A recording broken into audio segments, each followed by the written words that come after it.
preserved for us in myths and legends, in folk traditions, and in certain very ancient myths. The testimony of our otherwise lost and forgotten ancestors appears to be trying to tell us that a hideous calamity has descended upon mankind from time to time, that on each occasion has afflicted us suddenly, without warning and without mercy, a thief that this occur at some point in the future. Should it do so, unless we are well-led physically and spiritually, unless we behave towards one another with love and respect rather than hatred and scorn, unless we make positive rather than negative choices, the testimony of the ancient ones that we will be obliged in again like all children, in complete ignorance of our tradition. In this context, as we near the end of the turbulent 21st century, let me share the following stroke finger published, Walking in the Last Day, Hopi Reservation, May 1990. Hopi Reservation, May 1994. Across the high plains of Arizona, day and days and day, a desolate wind blowing.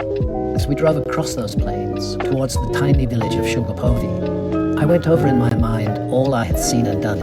My travels, the false starts and dead ends I had encountered, lucky break, moments when everything came together, moments when I had travelled a long road, far long, whisked us up these austere banks, nor did I expect to any ground. Nevertheless, I had made this just the science prophecy, still believed to be alive among the Hopi. Pueblo distant to the Aztec Mexico, whose numbers have been reduced by attrition, misery, 10,000. The Hopi believe that we are walking in the last day with a geological sword of Damocles hanging. According to their myths, the first world was destroyed as a punishment for human misdeeds by an all-consuming fire that came from above and below. The second world ended, terrestrial globe toppled from its axis, and everything was covered with ice. The third world ended in a universal presence. The fourth, its fate will depend on whether or not its inhabitants behave in accordance with the Creator's plan. So the present world is the fourth.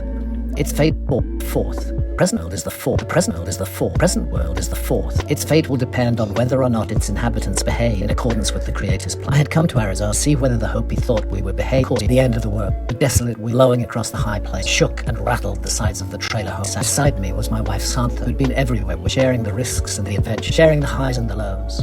Sitting across from us was our friend Ed Ponis, medical surgical nurse from Lansing, Michigan. 2 years previously, Ed had worked on, thanks to his colleague, my Ross Paul's 96-year-old Hopi Elspine, the leading spokesman for traditions of his people. Beside him was his granddaughter Melza, a handsome middle-aged who had offered to translate. I have heard that the Hopi believe the end of the world is coming.